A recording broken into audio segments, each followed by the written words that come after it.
Um, First of all, though, I don't know who in the room has talked to each other before. Jane, we've talked maybe a couple of times, but it's good to see you again. And I don't know, Don and Jim, if you wanna let I think you know, say I your introduced affiliations. Jane to Gina, so I know Jane a bit. We met at Jamie. the Yeah, state's New York State Science Teachers Conference 2 years ago, maybe 1 year, last year. just last year. Okay, Yeah, last year. I was in your special right. summit. We are doing that again this year with a slightly different theme. Awesome, Yeah. awesome. Cool. Yeah. Nice. And so for me, I come from Toronto, based in Toronto, Canada. I was very fortunate. I think first time I actually connect with CLEAN was through a researcher in the University of Colorado, Boulder.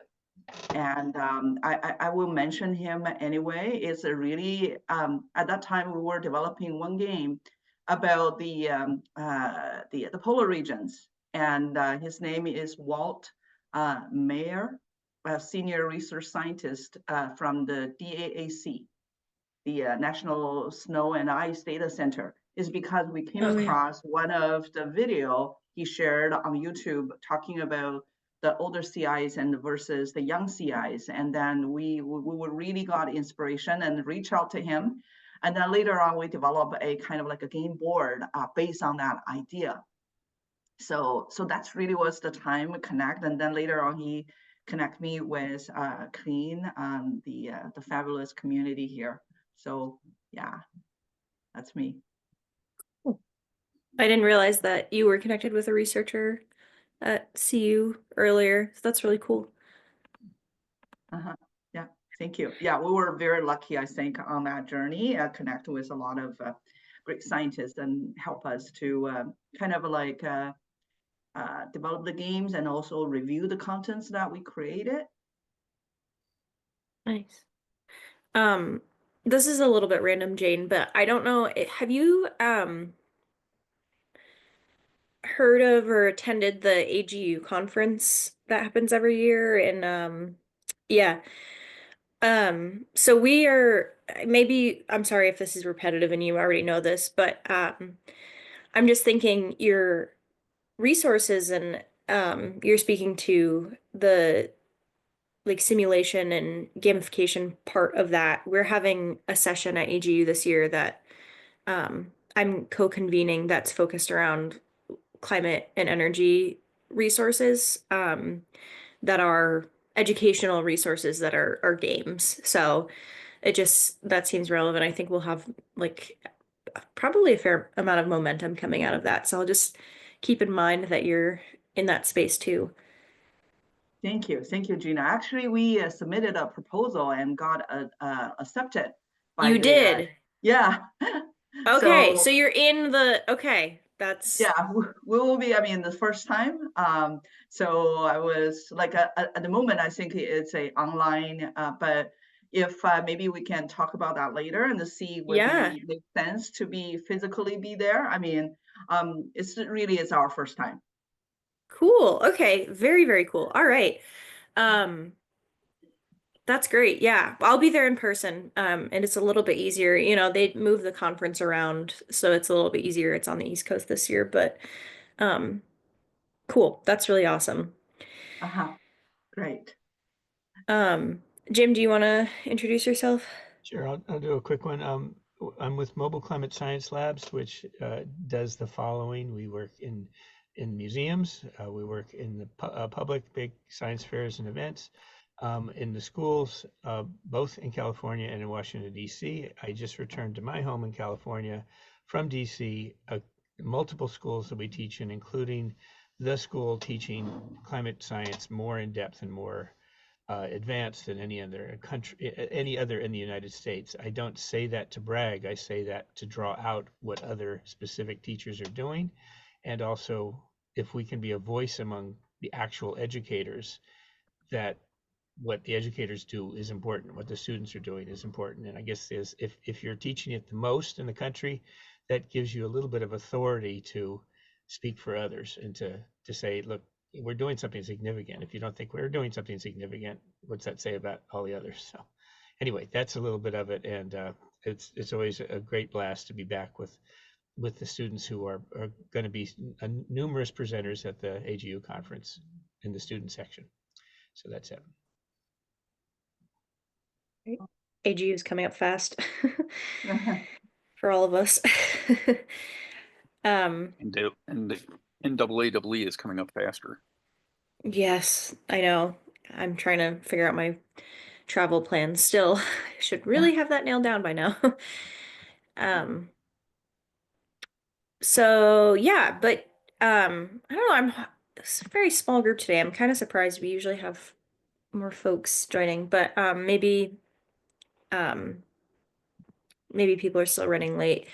I do want to take a minute to make some announcements, and there's actually quite a few for CLEAN this week. I'll put some in the chat. A few links. Um, oops. Um, so yeah, a lot going on for CLEAN right now. So the one that is most relevant maybe to today is that there was a recent Lancet study released about youth and climate emotions. And one of the main takeaways is that there's pretty good bipartisan support for wanting more climate education in the classroom. So, Climate Mental Health Network and CLEAN have been working on a lot of climate mental health resources.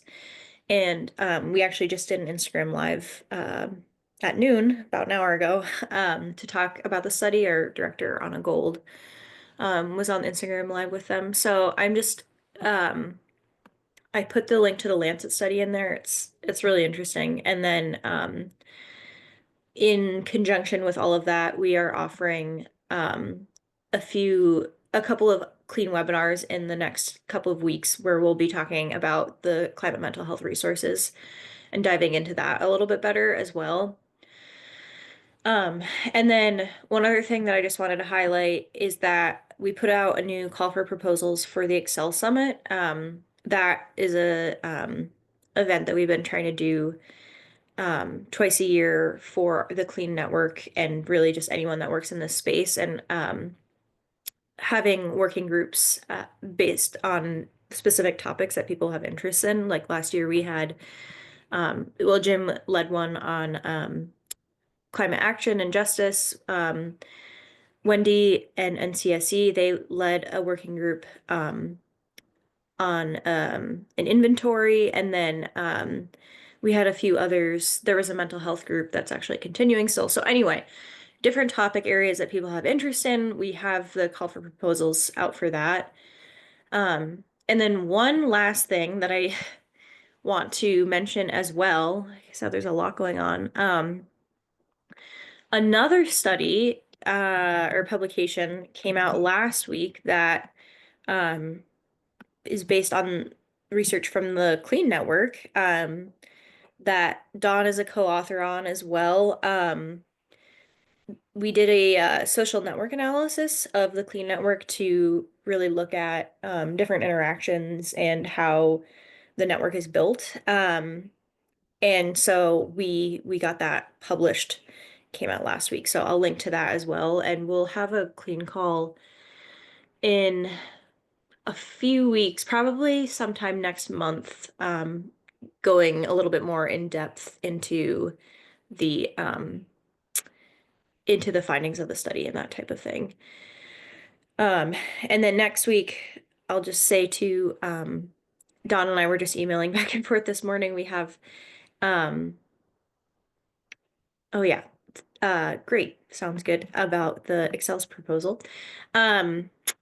We'll be having an individual that Don just introduced me to coming next week, who was in the Science in the Virtual Pub with Don, who will be speaking about climate change in Uganda. And this individual runs an organization, Hope for the Voiceless, which is talks about how African countries are dealing with climate change. So that will be next week on the Clean Call. Um, and I think there are many announcements from Clean. That is all of them, though. Oh, thanks, Don. Perfect. The description of what he talked about in science in the virtual pub in the spring. Perfect. Thank you. Great. And Wendy, I know you just hopped on. We have a smaller group today, but do you want to? I was just having us all introduce ourselves to Jane, who's going to be presenting. Do you want to say hi? I don't know if you guys know each other yet. I don't think I know Jane. Hi, I'm Wendy Johnson, Science Education Specialist with the National Center for Science Education. And my colleagues have been traveling a ton. They've done a lot of workshops down in the South for climate change. And I have had like kind of this rest period for the past couple of like weeks. It's been really nice. I'm working on some things around misinformation for the National Association of Biology Teachers next month. And yeah, I've been able to join the CLEAN meeting a lot more and just be like a lot more relaxed and like reading things. And it's great. Well, very nice to meet you, Wendy. I occasionally will come to the CLEAN. I think my name is Jane G. I'm calling from Toronto in Canada. So I'm leading a group in our organization, Spring Bay Studio. Basically, what we do is trying to bring gamification and games into the climate education. So it was really a pleasure to be here. And I connect with Don before last year in New York State when we have the Science Teachers Conference. So like we actually, the first time the first teacher who said, our game can be a very good resources is a geography teacher here in Toronto. So I think, like we really want to help like the teachers and then also organizations like I really respect the professional research background that you guys have in the climate change. So I think like a games is always a kind of like a tool. If there are ways that we could collaborate or making something kind of like in terms of engagement or things like that, I would really open to any collaboration. That's great. Thanks, Jane. And does anyone else have announcements before we pass it on to Jane? Don, I see that you're sharing some events. Do you want to say anything about that or just Yeah, I'll adding them to the word. chat? So two things coming up were we announced the Center for Climate Change Education at GSA, and we're doing a sort of 1 hour introduction to what's up with that. And that is November 13th. And then actually before that, this week, we have Dr. Katie Fiorello talking about global fisheries and largely about harmful algal blooms. And I'm trying to cut the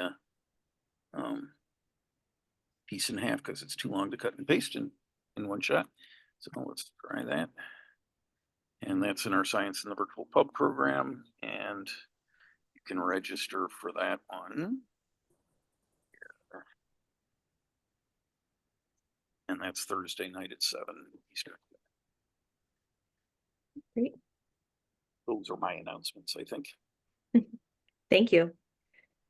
Anything else? Sounds good, Wendy. Great. Well, it's already 18 past the hour.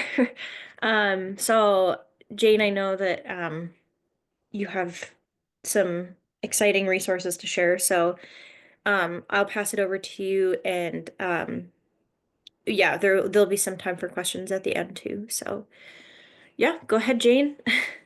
Thank you. Thanks so much, Gina, for the this excellent opportunity. I think, today I think really we would like just to share some of the project we've been doing, and then feel free to ask me questions and things like that. I will start with a kind of like a quick presentation and about ourselves, who Spring Bay is.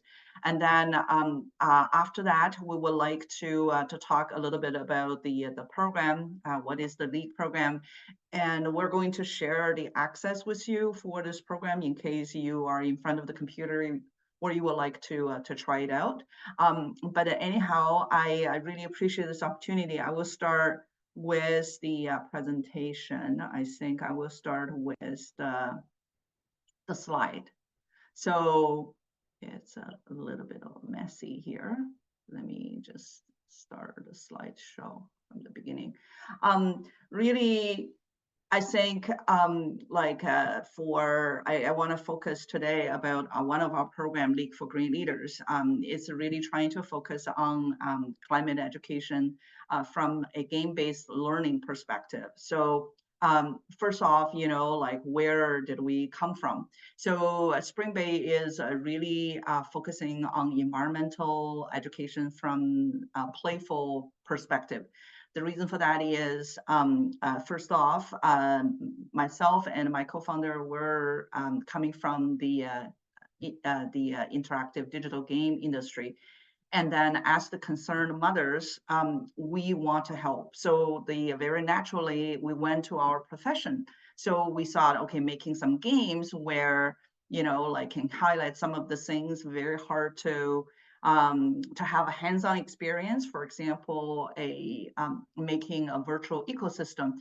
And we want to provide kids with some of the content where they can play and learn.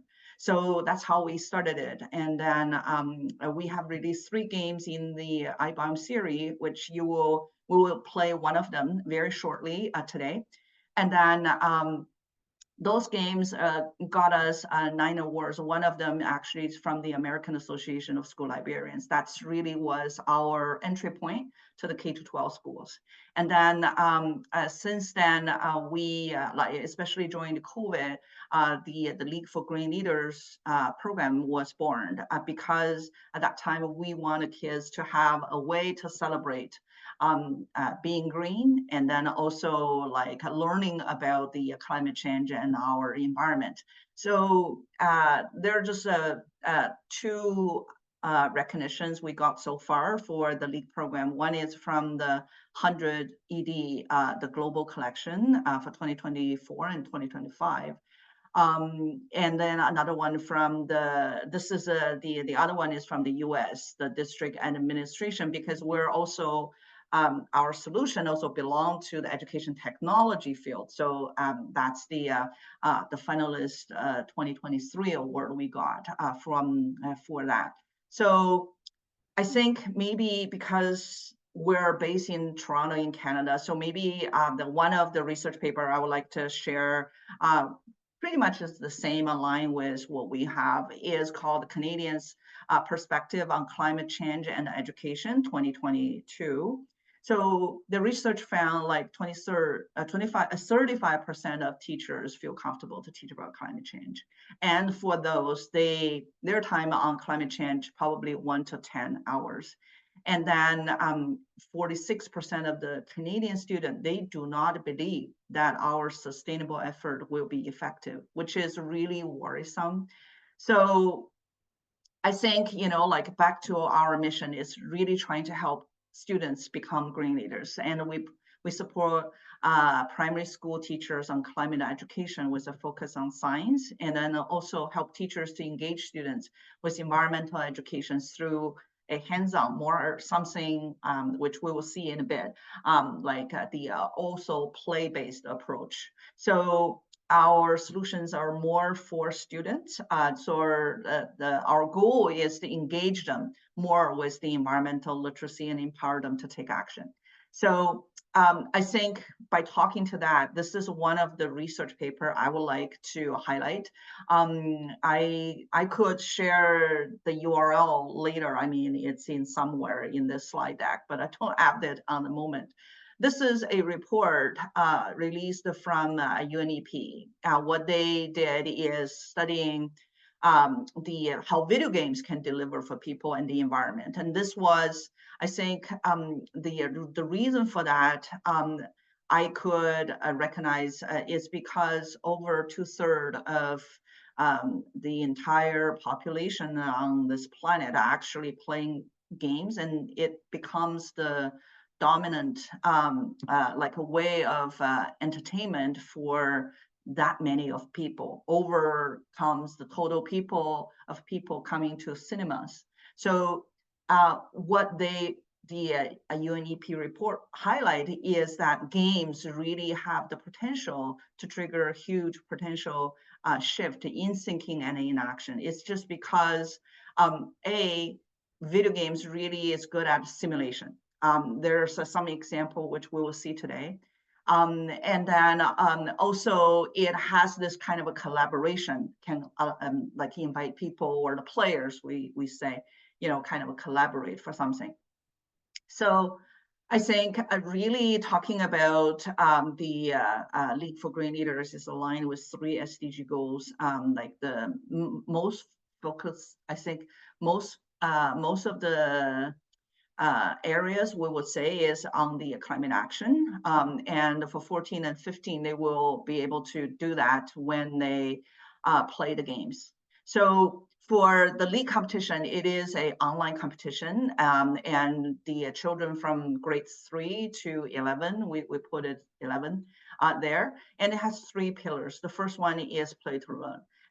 It's just because we're small, so that's why we use our own kind of like a game format. But down the future, the architecture itself actually can accommodate any of the online interactive games. So they play to learn the virtual ecosystems, and then also unlock the stories where the literacy part comes in, and then also using the simulation to see, to simulate if we all taking action together, how it's going to change our home planet. And then so for this one, I think I will skip because I want to leave more time for like the game itself. The other pillar is really play together. So play together, it's a kind of like a concept in the video game, especially the online games. Kids nowadays, they even like to social as they play games. So we take this concept and then we develop some kind of like a game board where the kids can group into teams, have a friendly competition as they learn about the different things and also taking actions together. They will be able to get points and badges, which we'll see in a minute. But also with this structure, actually any of the online learning activity, even offline learning activity, can be grouped in this way, because as students finish the learning activity, they can earn points and badges. So that's how we kind of gamify in the general concept, how we do that. And then the third pillar is really play for our future. And then so for using the technology, we all know there are like carbon footprint, online calculators, for example. It's really the inspiration. But what we did is another step further. What happens if the students come and then join their entire period of using the League for Green Leaders? We can monitor whether there any kind of like a behavior change happened during that period of time. So it's kind of like measurement. And then we were fortunate enough to get the guidance from Dr. Karen Smith. She is the director for a climate adaptation program in the University of Toronto. And she happened to be my mentor where I was in a Women for Climate cohort. So with her guidance, we developed the using the research data based in North America lifestyle. So we developed a carbon calculator where we can record and track and give those kind of quantitative data about based on what kind of decision, how much of the carbon it will be associated for that. So that give us the like a really I would say the foundation for this kind of a competition. So from the children's, we really did not believe this is going to be a thing, because at the beginning when we released the game, we thought the games probably will get their attention, but we were wrong. The tracking CO2 becomes the like the most beloved learning activity across all age group, from the grade 3 all the way to high school. This is really kind of a beyond our expectation. I think probably like talking about like the climate action, we sometimes will feel, you know, like where is the role when the kids learn about this? What can they do? So they kind of they feel they have something to do. They can contribute to the scenario. So I like to track CO2. I continue, even after the competition, continue to track CO2. I want to do that because if I don't, there will be more greenhouses that will make the earth hotter. So you can sense this is a very, very young student, but they also want to help. They feel their role there. And I think the last one I would really want to emphasize is that we talk a lot about like inclusivity. A lot of the time, I think maybe I take that concept, if I have the kind of like a privilege to extend that a little bit. It's not like we have those students or stereotype of students who will be interested in the climate education. But in fact, we do have students where traditional way of teaching cannot reach them. So how can we include them? With that, I would like to share an interview from a teacher.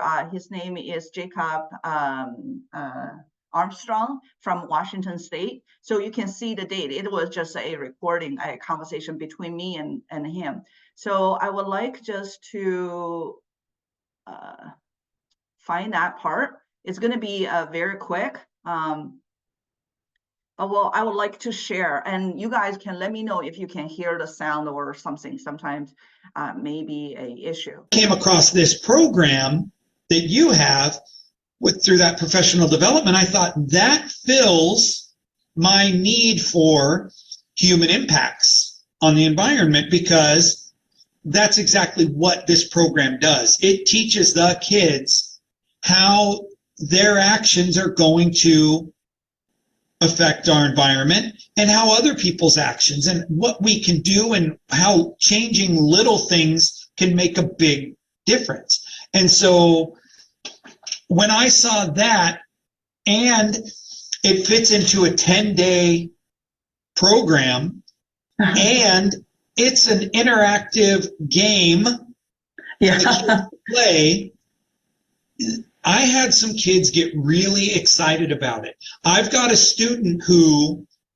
he does nothing at all, ever. Oh. He comes into class, he puts his head down, he takes naps, he gets up and walks laps around the classroom. He does not do work. We just took our Washington Assessment of Student Learning for science, the state test, and that kid, when everybody else was done, he was only 35% done, because I just had to keep telling him, sit down. I just need you to focus for once on a task. I need you to do this. And he'd sit and he'd start, but then he'd put his head down.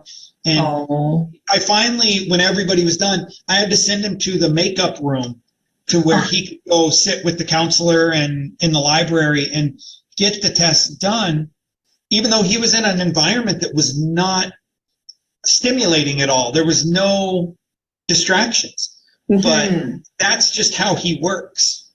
But when he's not here, I think part of his problem is he stays up late playing video games at home, and he doesn't get sleep, and he watches his cartoons and all these things. So when we started this program, from day one, he went after it. And Wow. when I put them in groups, I had people that were like, oh man, don't put him in our group, because Can you imagine? we want people who are going to be active. We want people that are going to do things. Now, while he didn't do anything on the weekends, while he was here in class, he led the team. He was the team leader for that team, and other kids who were saying, I don't want him on the team, were like, oh my gosh, what's he doing? Because he was in a different class period than them. They're like, how did he get so many points today? And it's like, because he sat down and he went after it, because it was a game, and it was something that challenged him and put him in competition, not just with himself, but with his teammates and other teams. And so he wanted to step up, and he wanted to prove that, hey, I can do this because I'm a gamer. And so that was cool for me. And even when we made the solar ovens, I let them make them with groups, and he wanted to do it by himself, and he did an awesome job. So I will just stop there. And I think this is perhaps like some of the part that in the UNEP report, where they think like the game can be the skills, the scope that they can reach. And for that, I would like really just dive into our program. So this is the bit.ly. You can enter it over here, or I just put it in the chat too. Thank you. Thank you so Yeah. much, Gina. Yeah, so what I will do is I will, if you want, we will just go there together. I think I have this. Oops. Okay. So once you get to that document, there basically is a link on the top. You click on this, and then you can pick any one of them. So here we have 3 teams and 3 for different age group. You can choose whatever interests you. What I will do is I will choose this advanced level. This is for the kids usually in grade 7 and 8. So you want to put, this is a fake name. So there's no privacy issues here. And so this is just a fake name. You will need this piece of data and also this piece, which is called the team code. We kind of use 2 ways. The team code can only be generated by any educators or parents. So we avoid, like those kind of just the kids just get onto it. Maybe we're too precaution for that, but we want the kids to know what they're doing. And then also you need 2 pieces. It's like a 2 animal icons. So when I'm here, I'm using Sun A. And if I copy this code and I'm using those 2 passcode, I will be able to get in. So like you're going to see a screen like this. This is the fake name, and this is your team code. And then the 2 pieces of information for me is the handback wheel and the hawk. So with those, I will be able to log in. Once you log in, you're going to see this is what we call the game board. And like I mentioned, that there are like a 3 polars for this program. The first one is the game. So we use that to help kids understand, in this case, is the sustainability. So when we talk about sustainability, it's just maybe the kids heard about this, but what exactly does it mean? So we have some learning guide or materials to help them to understand better about what is this. So I would say it is over. No. I think I will just reopen it. So this gonna be the game where they can click the link to open it, but also there's another part, which is a PDF document, they will be able to open as well. So in this document, basically, we give the guidance for or the suggested materials, or the guide, even the students is on their own, is like some of the video resources. For example, just in this learning activity, we're going to talk about what is like a CO2, what is greenhouse gas effect, what is sustainability, what is decarbonization. So you probably notice this is the only kind of like a sponsor we have so far. It's called Corporate Nights. They evaluate the different the companies for their the CSRs, and then also give them some like why do we need to decarbonization. So there's some kind of a basic scaffolding information there, and during the activity is really giving them the direct instructions on what they need to focus on, because the entire game can be like played for over a 2 hours period, but for a class we really want to focus right now is on the sustainabilities. So with that, I will show you how I am going to get in very quickly. I hope they can load quickly, but while we're waiting for that to load, I think I will just start maybe with the other one, which is track your CO2. So the first way is the methodology we're using is that the first time when the kids comes to the program, we ask them a few questions regarding to their current lifestyle. And then from there, we're going to see whether there are any kind of like changes afterwards. I think I feel like the network is a little bit slow. So we call that a baseline. And then after that, we will be able to monitor or invite the students to track doing this similar activity every day, just 5 minutes. Just tell us, you know, like what's your decision on food, transportation, and for some schools, they're having recycling programs. And then we're going to take their input, compare their input to the baseline, and see whether there's any kind of like improvement, what we call savings. If in case some of the students, you know, like either they save, when which they save either to their baseline, compared to their baseline, or to the worst case scenario. So that's kind of like the approach we're taking. I think it is really kind of like a running pretty slow on those kind of things. So, and like afterwards, we will be able to measure really how much of the CO2 we're saving. Let me see if I stop screen sharing and just let it run for some time, whether that's going to be helpful. Great. Yeah, and then if you guys have any questions, we can just let me know. I think we are going to, I'm still probably need like a 25% to load the game anyway. So yeah, if there's any questions, I'm happy to take them.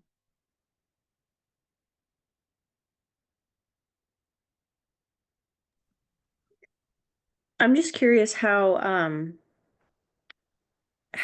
it sounds like from that one teacher you had a really positive response, but do you feel like it's been easy to get this into classrooms, or how have you been kind of connecting with people to get it used? Yeah, thanks so much for the question, Gina. I think to get this into the classroom is not easy. What we have is, I would say, you know, those teachers are really into this. We have like a few teachers who've been joining our league competitions every time it's on. So because it's an online program, so anyone, anywhere, they will be able to participate. We have teachers from internationally, I think, for this program. It's really, we saw it's reaching out. We have teachers from India, it's talking to us. Yesterday, when I shared this within your network, I got a teacher from Georgia to registered. So, and we also have teachers from Ukraine as well, from Laos. So outside of North America. So I think it is really kind of like a make sense, because it's going to be, when we're saying reducing our carbon footprint, it's going to be everybody, right? So I kind of a sense is the people we attract could be the teachers really hardcore teaching about climate change in the classroom, and they feel there's some kind of like engagement need to be in place. A lot of the times we feel, I think for schools is really teachers has to feel comfortable using technologies. They trust the technology gonna give them a different experience. That's what we feel. But also, you know, some of the teachers like to use our games before. I think what they are looking at is more of like a before, for example, before a field trip to a wetland, like nearby, or to a museum or something, they would like the kids to have some hands-on part. They probably will use the game. And we also saw teachers from a special ed, like the teacher you hear. I think the kid in that kind of a scenario probably need a special attention. So like those kids probably will resonate well with the program. That's I think from what we learned so far. Great. Yeah. Yeah. Any other questions? I think the game is loaded. Cool. So I will Thank you. switch. You're so welcome. And feel free to let me know if we have any questions. So this is basically the game. What I will do is I will like follow this, because we're talking about sustainability. I just want to give you an example of how games can be used for simulation purpose. So for that, I will create a record, which is the shortcut key for us to see how exactly the game looked like. Hello, my name is Professor Bio Gravorskovich, but most people call me Professor Bio. I'm a scientist, and I want to tell you about two polar regions closely connected to our everyday lives, the Arctic and Antarctica. Yeah, so for this game particularly, sorry, just to jump in, all the content here has been reviewed by our scientific collaborator. It's called the ArcticNet. It's based in the University of Laval in Canada. So we were talking about basically the four polar ecosystems. I will skip this part, but you have the access. You should be able to load it up and play. So as you can see here, we are really having a mini kind of like Earth here. We also have the different kind of like our civilization. We're talking about some of the important stuff. For example, I mean, we picked those things to highlight the three part, the food, the transportation, and the recycling. So we will be able to get into that part very shortly. So this is one of the ecosystem, the boreal forest. So as you can see in here, I will just, I think I will just make it over here. And then the game, you have different kind of like missions. So the mission here is we're talking about recycling and more bird. So what does that mean? It's because we have this tool, simulation tool.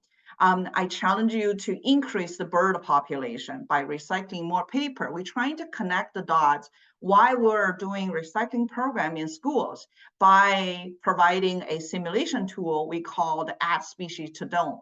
So this is what we are kind of like a guide them step by step. So change the amount of the people do recycling. Maybe, you know, just 10 people. Maybe your entire school. So at a different kind of like scales. If we were doing that, say we were planting this many 500 pine trees in here, and then so now what we're going to do is we're going to increase the population of pine trees in our virtual ecosystem, and then we try to simulate what does that mean to the other species also in this ecosystem. So this is the changes we made, and then it has the impact to the other species depending on this, or have the direct food chain relationship. And then we kind of are trying to highlight the ripple effect because of the changes happened in the direct level to the secondary level. So the kids will be able to see in a slow down motion to digest, what exactly the ecosystem works. And they can choose to say, all right, I want to apply the changes to my dome. Then the visually, the population kind of like increase a bit. So you can see more birds and they can earn some badges. So that's really just an example of how we use simulations to help kids get excited about their learning. And then the other part is another part, which if we take this as now we know how ecosystem work, now we're talking about our part. We finished the experiment, so why and how we can do things together.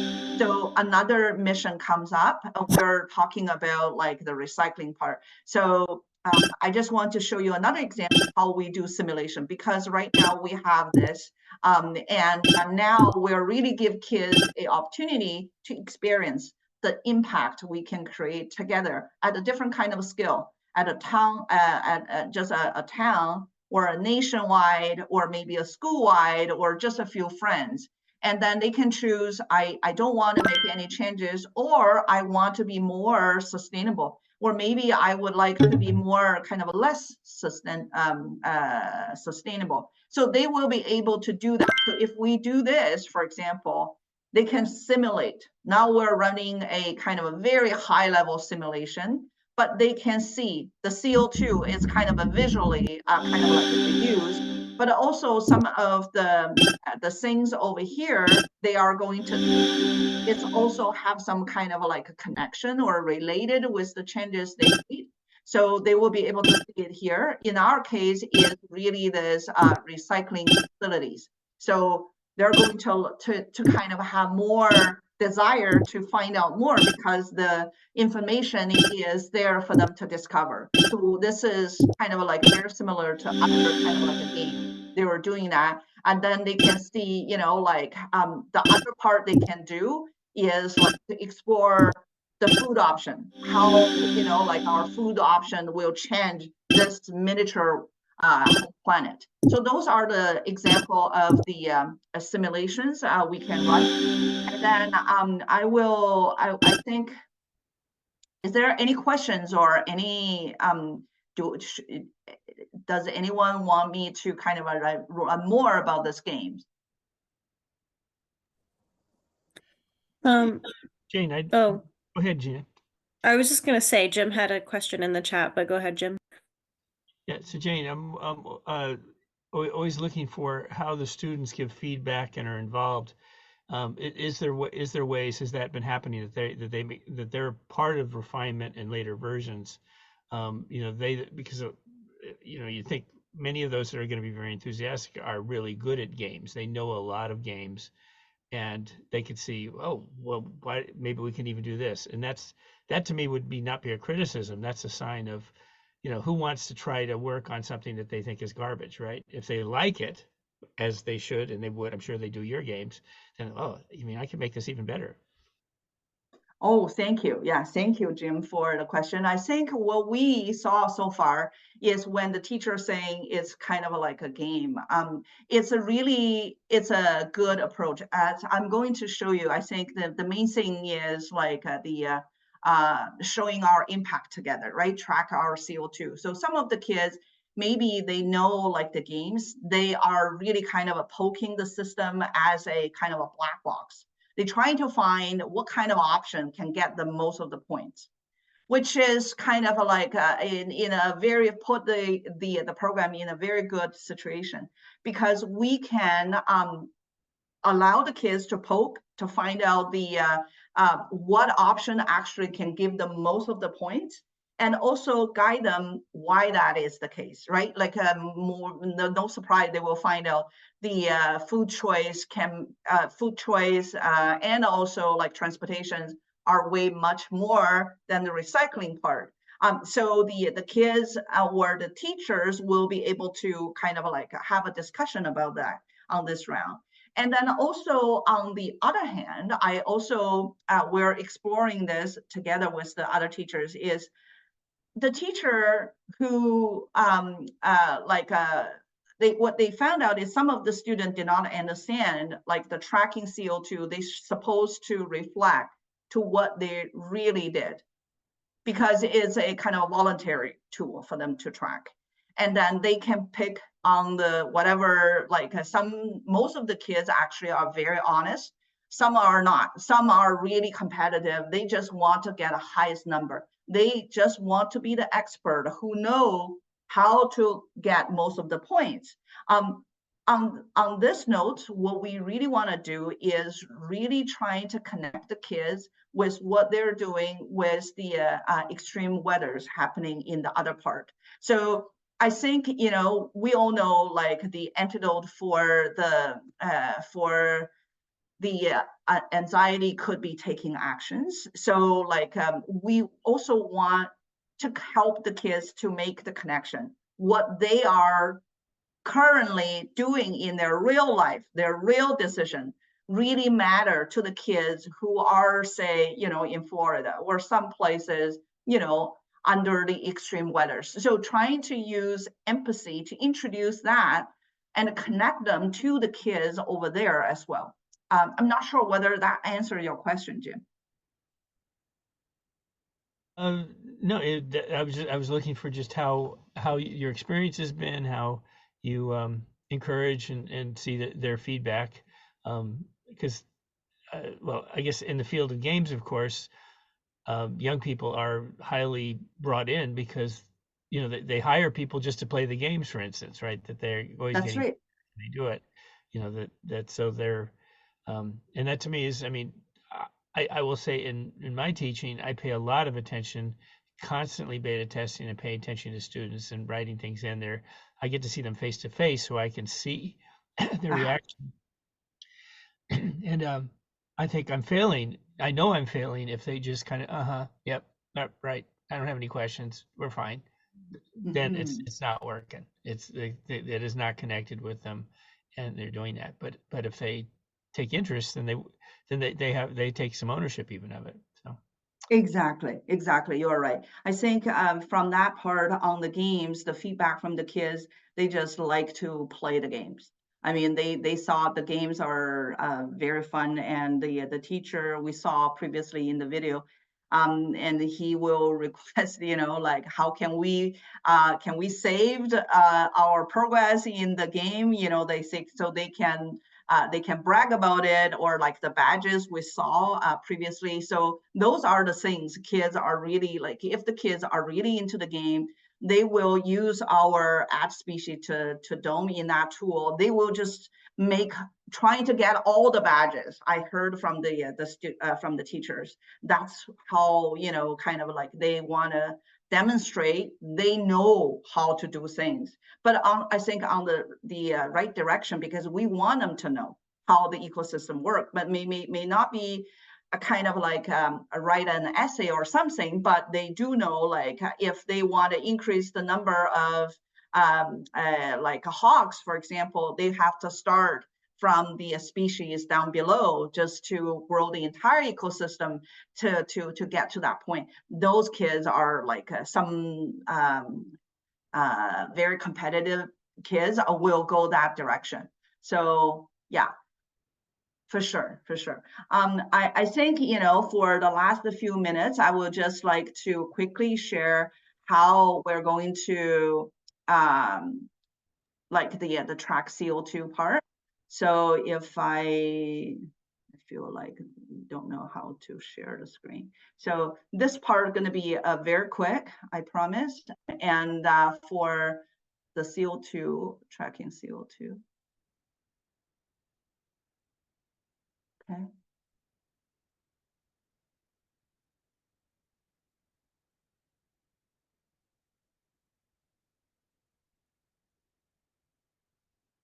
Yeah, it seems just like probably it's just my my internet is not good. Like it was very slow for some reason. I'm always struggling with my internet. Yeah, I'm so sorry. Maybe we can use the like the rest of the time. I would say, you know, like just trying to say, you know, like if you guys think gamification can be helpful in some cases or things like that, we would love to have the conversation with you, because that's really is what we do. And for our like upcoming competitions, you know, for this year, I would just like to share it here, and also my emails. So, oh, Jesus. I mean, it's a very well, it's very strange. So this is the competition for we to have, and then the program actually can be run at any time. In case, you know, there are some campaigns or things like that. But for us, the reason we set up a time is because for the international purposes, for the teachers in the US and Canada and anywhere else, they have a common window to join and then to have a competition together. So yeah, I really appreciate the opportunity, Gina, and also for everyone for your questions. It's just great to connect with all of you. Yeah, thanks, Jane. And I'll highlight the COP29 week is coming up November 12th to November 25th. And I'm hoping some folks might be watching a recording of this later on. I know some people come back and watch the recording, so if you're watching a recording, please take note of these dates, and I will take note of them too. And it's great that you're sharing this with our network, Jane. Thanks for doing that. Thank you, thank you, thank you so much for having Thanks, me, Dawn. and yeah, really, you know, grateful for all the resources here. Thank you. Yeah, great. And with that, I'll log off. I'll end us here, and yeah, thank you, Jane, for hopping on relatively Thank last you. minute. Yeah, Appreciate it. no problem. Thank you. Bye. Bye. Bye.